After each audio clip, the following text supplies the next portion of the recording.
aktivitas yang harus kita lakukan adalah semua didasarkan pada kebaikan-kebaikan yang umum. Kebaikan yang umum. Maka Allah memberikan kita akal, Allah memberikan hati nurani, itu dijadikan sebagai sebuah pertimbangan. Menjadi sebuah pertimbangan untuk menentukan baik dan buruknya. Batasannya selama keputusan itu tidak dipengaruhi oleh hawa nafsu, oleh ambisi. Jadi kalau di dalam kehidupan ini orang mulia itu kriterianya 3. Yang satu orang yang punya ilmu tinggi, mulia. Dikatakan mulia ketika dasarnya juga ihsan. Ilmu tidak untuk mengelabui orang lain, tetapi justru ilmu untuk melahirkan kebaikan-kebaikan dari orang lain. Yang kedua, kekuasaan.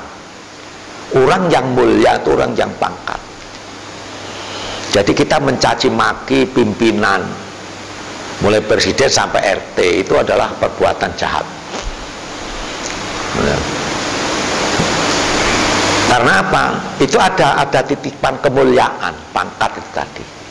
Tetapi itu pun ketika harus didasarkan dengan al-ihsan.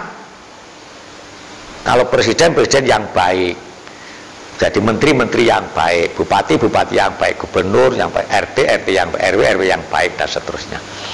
Yang baik itu apa? Ya sesuai kesepakatan tadi. Tugas pokoknya apa? Standarnya begitu. Selama tidak berlawanan dengan ketentuan-ketentuan agama yang berlaku. Jadi ini menjadi bias kehidupan sosial ini, sehingga kita sulit memilah-milah mana yang baik dan mana yang buruk. Oleh karena itu ada sebuah pemahaman di dalam diri kita ada 2 kebaikan, yang satu namanya kebaikan pribadi, yang kedua kebaikan sosial. Orang beriman, orang soleh pribadi itu gampang. Asal jamaah tertib, ngaji Quran tertib, tidak kenal siapapun, itu baik secara pribadi. Tapi kebaikan sosial adalah ketika kita bisa berbaik dengan siapapun. Ketentuan agama, man kana yu'minu billahi wal yaumil akhir, 1, falyakul khairon aw liyasmut, falyukrim dhaifahu, falyukrim jarahu. Jadi 3 ini. Kalau kita mengaku beriman kepada Allah dan hari akhir, kalau berbicara yang baik, kalau tidak diam. Kalau punya tamu, hormati tamu itu apapun tujuannya. Kalau punya tetangga, hormati tetangga. Sampai-sampai dulu ada kisah seorang kiai dipanggil, diundang oleh anak remaja, anak muda. Mbak Yai datang ke rumah, saya ada perlu. Datang dia ini. Sampai ke rumahnya, oh enggak jadi Mbak Yai. Enggak jadi, anaknya balik. Tidak marah kiai ini. Minggu depan diundang lagi, datang lagi. Sampai 3 kali begitu, tapi tidak ada maksud apa-apa, tetap. Oh enggak jadi Mbak Yai. Sampai dibulilah kiainya itu.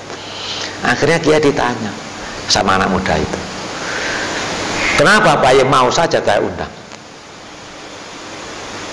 Uang saya cuma main-main. Apa jawab kiai itu? Mangkana yu'minu billahi wal yaumil akhir falyukrim jarahu. Karena aku menghormati kamu sebagai tetangga, itu adalah perintah Allah Subhanahu wa ta'ala. Menjadi tidak penting kamu bully aku ataupun tidak. Bisa enggak kita kayak gitu? Undangan tahlilan tidak jadi aja marah-marah. Ini ya. Jadi di sini fungsi agama dalam kehidupan kita, sehingga kita akan bisa bukan sekuler, bukan. Nah, orang kan Indonesia kan takut kalau pelajaran agama dihilangkan, itu kan ribut sekarang. Pelajaran agama Islam itu dihilangkan oleh Menteri Agama. Wah, ribut. Maka pelajaran Quran, hadis masih ada, fikih masih ada. Yang dihilangkan PAI, pelajaran agama Islam, gitu. Untuk menangkal virus-virus radikalisme. Jadi kayak Islam radikal dan sebagainya itu kan hasil pemikiran, bukan benar-benar perintah Islam, bukan. Justru perintah Islam itu mengalah.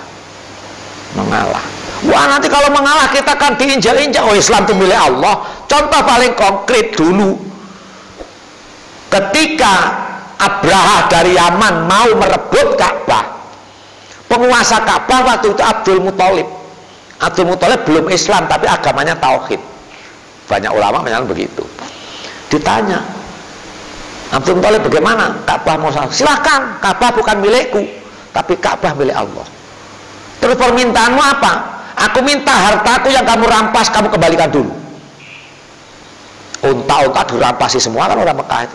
Abdul Muthalib minta, ini kuncinya Ka'bah, tapi mana harta bendaku yang kamu rampas? Kembalikan dulu. Tapi kembalikan, dia melihat, ayo para sahabatku, kita lari di atas gunung melihat apa yang akan diperbuat Allah atas rumahnya itu yang diganggu oleh Abraha. Bener. Mestinya kita juga tidak usah risau dengan keislaman itu, tetapi risaulah dengan pemahaman Islam kita. Itu. Bukan kita menjaga Islam, tapi menjaga pemahaman agama kita sendiri. Dikuasai hawa nafsu, apa kita dikuasai oleh agama?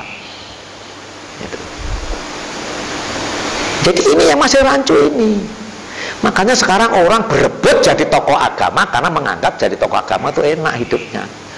Gitu. Tidak usah bekerja dapat duit banyak. Nah, gitu. Loh, kalau tujuannya hanya itu saja kan ya lebih baik jadi pengepul barang bekas. Pahalanya 2. Nah, ini. Kalau itu tujuannya, makanya ada satu doa, wala taj'al ya Allah akbaru hammina.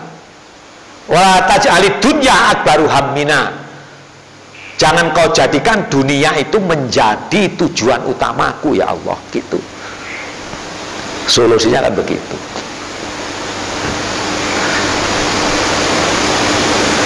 Jadi Allah itu memberikan jalan kehidupan ketika kita, kan ini Al-Quran kan ini, fa'ammal ladzina amanu wa amilus solihati fayuwaffihim ujurahum wa yazidahum min fadlih. Barang siapa yang beriman, ya, adapun orang-orang yang beriman dan bekerja dengan baik, wa amilus solihat, berarti perbuatan yang baik adalah setiap aktivitas apapun bentuknya, dasarnya adalah al-ihsan. Fayuwaffihim ujurahum, dia akan disempurnakan oleh Allah ganti hidupnya. Wa yazidu min fadli, dan Allah akan memberikan kelebihan-kelebihan. Orang yang jujur, orang yang amanah, orang yang pekerjaannya selalu bagus. Orang yang curang kan penaknya sesaat, enaknya hanya sesaat di depan, tapi belakangnya kalang kabut itu. Makanya orang jujur itu harus sabar, dibully, diam. Pasti Allah pasti akan ngasih jalan. Gitu. Jadi ini terbukti. Kenapa? Ya itu sama dengan orang kalau sudah lulus kuliah tambah bingung. Kenapa? Waduh, saya nanti mau kawin itu tidak berani karena belum bekerja. Nanti kalau kawin tanpa pekerjaan makan apa? Dia tidak sadar mulai lahir sampai lulus S3 itu tidak pernah bekerja, makan terus. Siapa yang ngasih itu? Gitu loh ya. Siapa yang ngasih itu? Inilah posisi ketauhidan la ilaha illallah Muhammadur Rasulullah itu nanti di situ. Kita jadi orang marah, jadi orang kaya itu sudah bagian dari Allah Subhanahu wa taala. Ikhtiar kita sudah semampu kita, kecuali orang malas memang. Tapi malas asal tawakal ya tenang itu hidupnya. Tapi ya apa ya? Makanya agama menjadi antik, agama menjadi menyenangkan ketika kita jalani dalam proses. Agama bukan hasil, tapi proses. Makanya sholat kenapa 5 kali sehari semalam? Itu ta'abudi, tapi hikmahnya ada. Biar kita berani ndak mengembalikan pemberian Allah berupa umur dan kesehatan itu 5 kali saja sehari semalam. Selebihnya ambil-ambilan wes gitu. Kayak gitu. Sholat cuma 5 kali sehari semalam, tapi beratnya minta ampun. Itu ujian. Ada yang nanya, kalau memang Allah kuasa, kenapa kita dibikin susah, kita dibikin marah, kita dibikin goblok, kok udah langsung pinter semuanya saja?